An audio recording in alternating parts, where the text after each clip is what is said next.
প্রধানমন্ত্রীর চট্টগ্রাম সফরকে ঘিরে কয়েকদিন আগেই ঝকঝকে সাজানো হয়েছিল কাজীরদেউরি এলাকা। ফুটপাত দখলমুক্ত করতে চালানো হয় সাঁড়াশি অভিযান। উচ্ছেদ করা হয়েছিল অর্ধশতাধিক অবৈধ দোকানপাট। নতুন রং তুলির আঁচড়ে বদলে গিয়েছিল পুরো এলাকার চিত্র। তবে প্রধানমন্ত্রীর সফর শেষ হতে না হতেই আবারও ফুটপাতে ফিরে আসেন হকাররা। বিষয়টি নিয়ে সমালোচনা শুরু হলে ফের অভিযান চালিয়ে তাদের উচ্ছেদ করে চট্টগ্রাম সিটি কর্পোরেশন।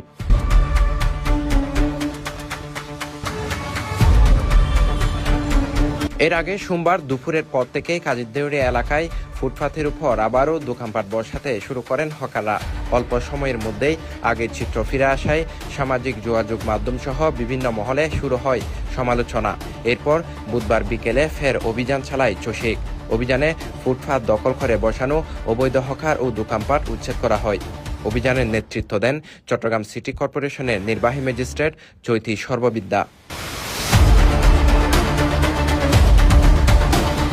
আপনারা জানেন চট্টগ্রাম সিটি কর্পোরেশন থেকে নিয়মিত ফুটপাত, রাস্তা এবং নালা দখল করে থাকা অবৈধ স্থাপনা উচ্ছেদ করা হয় এবং সেই নিয়মিত কার্যক্রমের অংশ হিসেবে আজও আমরা ফুটপাত এবং রাস্তা জুড়ে থাকা অবৈধ সকল সামগ্রী সরিয়ে নিচ্ছি এবং সকলকে সতর্ক করছি, ভবিষ্যতে যদি তারা আবারও রাখেন তাদের বিরুদ্ধে শাস্তিমূলক ব্যবস্থা গ্রহণ করা হবে এবং চট্টগ্রাম সিটি কর্পোরেশন থেকে নিয়মিত এই অভিযান পরিচালনা করা হবে। শুধু কাজীরদেউরি নয়, নগরীর আরও কয়েকটি গুরুত্বপূর্ণ এলাকাতেও একযুগে চালানো হয় উচ্ছেদ অভিযান।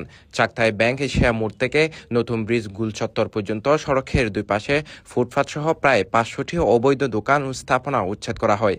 এছাড়া নগরীর 4 নম্বর ওয়ার্ডের পাটানিয়াগুদা ও হাজারাতুজু ডিগ্রি কলেজ সংলগ্ন এলাকায় অভিযান চালিয়ে রাস্তার ফুটপাত দখলমুক্ত করা হয়। এই সময় শতাধিক অবৈধ ঠন দোকানও অপসারণ করে চসিক।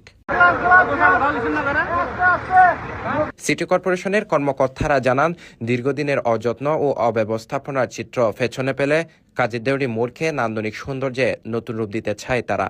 তাই ব্যস্ত এই এলাকার ফুটপাত দখলমুক্ত রাখতে উচ্ছেদ অভিযান ও তদারকি কার্যক্রম অব্যাহত থাকবে।